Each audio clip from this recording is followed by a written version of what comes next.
Olá, meu nome é Pablo Vilaça, sou crítico de cinema, diretor do portal Cinema em Cena e hoje foi o sexto dia do Festival de Cannes, eu assisti mais 5 filmes. O primeiro deles foi La Loi du Marché, é um filme que na verdade é um estudo, não só um estudo de personagem, mas um estudo de sociedade, de certa maneira. Porque o filme gira em torno do personagem do Vincent Lindon, que é um cara que está desempregado depois de ter trabalhado décadas na mesma corporação, e fica claro que essa corporação despediu os empregados sem necessidade, só para aumentar a margem de lucro. E a gente acompanha o cotidiano desse cara, a dificuldade para achar emprego, porque já é um sujeito de meia idade, o fato dele ter um filho com problema de saúde. Então, boa parte do filme se dedica a uma observação do cotidiano desse personagem, uma abordagem que me lembrou muito, inclusive, a abordagem dos filmes dos Irmãos Dardenne, que é um cinema sem muita intervenção, por exemplo, de trilha, não tem praticamente não tem nenhum tipo de música não diegética, os sons são todos diegéticos, a câmera na mão, as cenas se estendem através de longos planos, praticamente quase que um longo plano por cena. Então, de certa maneira, nesse sentido, o filme remete quase a um caráter semi-documental. É muito interessante, é bacana quando um diretor ele consegue criar uma ilusão de realismo, ou de realidade, ou documental, sendo que, obviamente, é uma ficção. Tem um trabalho narrativo, de construção narrativa complexo por trás, através da montagem, da mise-en-scène, da direção de arte, das próprias atuações, do roteiro, obviamente, e ele consegue esconder, fazer com que fique transparente esse fazer cinematográfico. E tem uma atuação central do Vincent Lindon, que é uma atuação absolutamente espetacular. Com certeza o nome dele vai ser cogitado, pelo menos, para o prêmio de atuação. Me incomoda um pouco no filme, aí sem spoiler, obviamente, o fato de que eles precisam criar uma resolução, um fecho para a história, para o espectador sentir que a história realmente acabou, porque senão eles poderiam continuar acompanhando a vida daquele cara eternamente. E o fecho, a conclusão que eles encontram é uma conclusão que me parece extremamente artificial, aleatória, principalmente por tudo que a gente já vinha conhecendo sobre aquele personagem, não é orgânico com o que a gente passa a conhecer desse personagem, certa atitude que ele toma, então fica claro que é só para poder terminar o filme.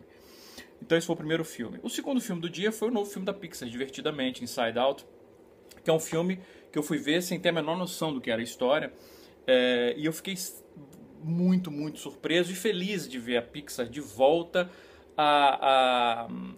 ao seu hábito de início de filmografia, que é de criar universos em vez de ficar simplesmente recriando, fazendo continuações ou explorando coisas que já tinham sido criadas em outros filmes, ou criando um universo que não tem nada de original. Esse cria um universo essencialmente original, embora, obviamente, se você voltar lá atrás, você vai ver, por exemplo, a premissa do filme, para quem não conhece, sem spoilers sempre, o filme acompanha a central emocional de uma garotinha, através de 5 sentimentos básicos: alegria, tristeza,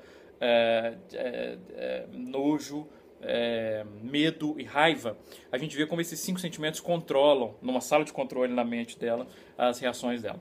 É claro que, de certa maneira, isso remete até um dos episódios do Tudo que você sempre quis saber sobre sexo, tinha me perguntado do Woody Allen, que é aquele famoso episódio que o Woody Allen está vestido de espermatozoide e que o Burt Reynolds está na central, lá no cérebro dele, organizando o encontro. Então, quer dizer, não é uma premissa exatamente original, mas ela é muito bem executada. E mais do que isso, o Fabrício está com uma alergia, ele está ali, tá tomando banho. Então por isso que eu posso gravar, inclusive, porque ele não está ouvindo. Senão eu não poderia gravar aqui.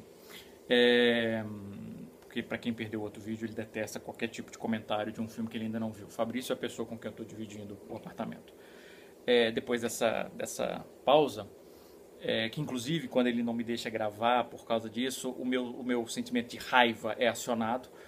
Só que aí vem a tristeza, porque eu não posso fazer nada, e em compensação a alegria de saber que eu posso sabotar alguma comida que ele comprou sem ele saber.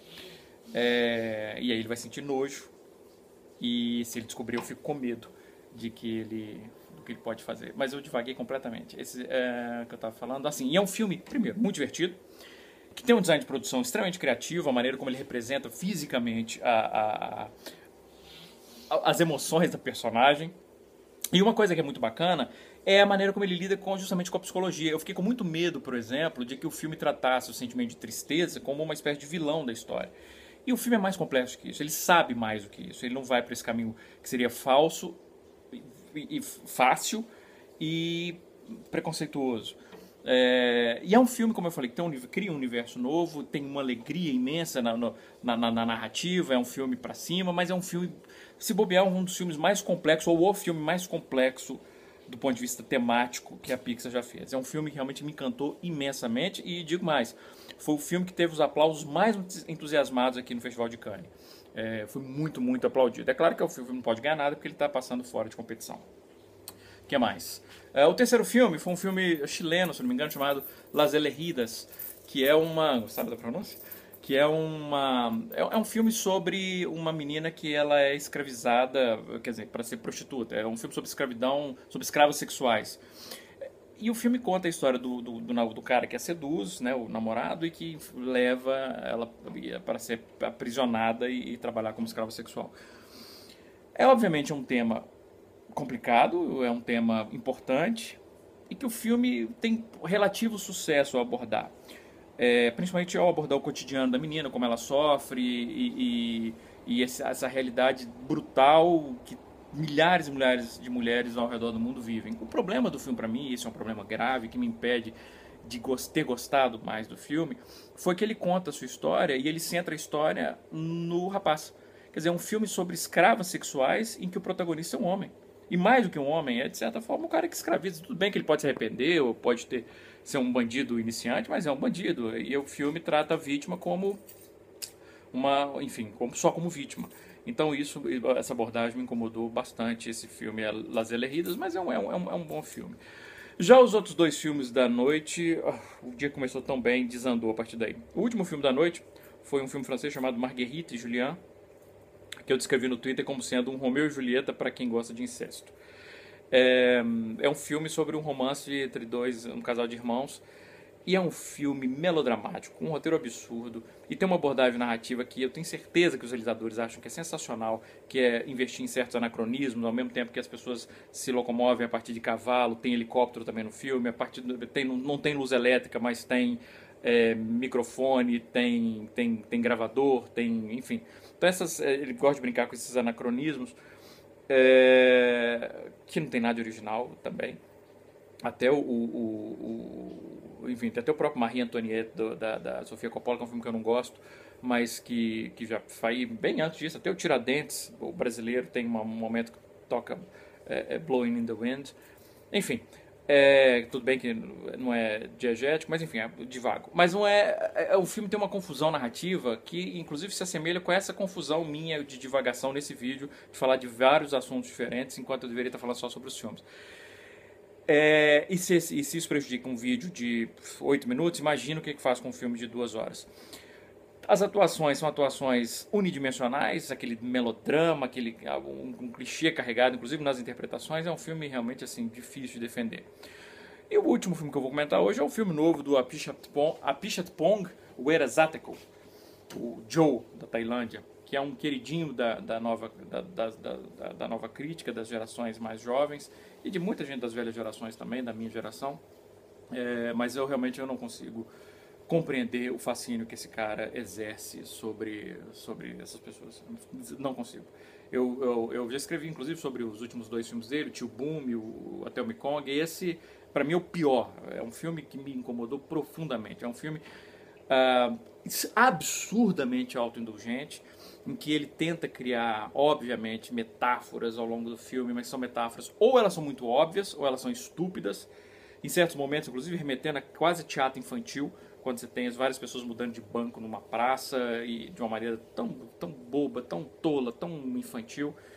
Já em outros momentos ela é óbvia demais. Por exemplo, é interessante você ver quando 2 personagens estão andando na floresta, ela está falando de um palácio que não existe, mas como se ele existisse. Então ele às vezes está até comentando ali naquele momento, preciso, a artificialidade do próprio cinema, e mais que a artificialidade do próprio cinema, a incapacidade que as pessoas têm hoje em dia de imaginação, que é um tema que ele reflete inclusive em outra cena, quando está passando um trailer de um filme de gênero, um filme de terror, que dá pra ver que é bem trash, e aí de repente a tela fica escura, e aí todos se levantam como se estimulados pelo que estão vendo na tela, porque, de novo, aciona a imaginação. Primeiro que é preconceituoso, a visão, e dá pra entender porque parte da nova crítica, que essa crítica que tem uma visão muito dogmática de cinema, tipo, cinema tem que ser assim, assim, assado. Se não for, não é cinema, é um cinema menor. É um cinema minimamente comercial, um cinema menor. Eu discordo, para mim tudo é cinema, tudo é arte. Eu posso, por exemplo, detestar Rob Schneider, e detesto filmes do Rob Schneider, mas eu não vou falar nunca que não é arte. Eu vou falar que é uma arte da qual eu não gosto, mas eu não vou dizer que isso não é arte, que isso não merece ser analisado a sério. Por exemplo, se vocês forem ver meus textos, eu escrevo textos de 1.000, 1.500 palavras sobre Transformers 4. E aí vem gente falando, não, por que você não... Esse filme não é um filme para você levar a sério. E é interessante que eu demonstro mais respeito pelo Transformers 4 do que o cara que disse que é fã. Porque eu trato ele como se eu estivesse falando um filme, sei lá, de um diretor que eu admiro imensamente. Bom, deixa eu ver aqui. Assim, como é que eu tava falando? Divaguei de novo. Tô igual o filme lá do... Esqueci qual que é o filme. Fora de foco. Completamente cansaço. Então é uma visão preconceituosa do cinema e mais do que isso. É extremamente arrogante, quer dizer, o que eu faço é um cinema, né, eu desperto, eu uso a imaginação, e se você não entende o meu cinema é porque você só está acostumado. Não, meu, vai pro inferno. Quando ele longos planos que duram 3, 4 minutos, em que a gente vê simplesmente as cores mudando no cenário, ou um plano absurdamente gratuito em que ele mostra um cara defecando, mesmo, a gente vê o cara, quer dizer, pra quê? Eu fiquei até no final eu vi aquele cara, perdão, dá uma palavra, mas eu vi aquele cara cagando pra quê? Qual que é a história? Não, mas isso é uma então, assim, é um filme absurdamente autoindulgente e dá pra ver que é tipo de filme que ele já sacou. Ele já sacou, é um filme de festival. É aquele filme que ele constrói um filme suficientemente vago para que as pessoas projetem ali as suas interpretações e digam que filme sensacional e não percebam que é um filme, além de absurdamente pretensioso, o que não é problema, é bom um pouco de pretensão, mas é um filme que não tem conteúdo para justificar essa pretensão. Eu vejo muita gente defendendo que o cinema do Joe é um cinema de sensações. Pode até ser, mas para mim a principal sensação que ele desperta é de tédio absoluto. Um grande abraço e bons filmes.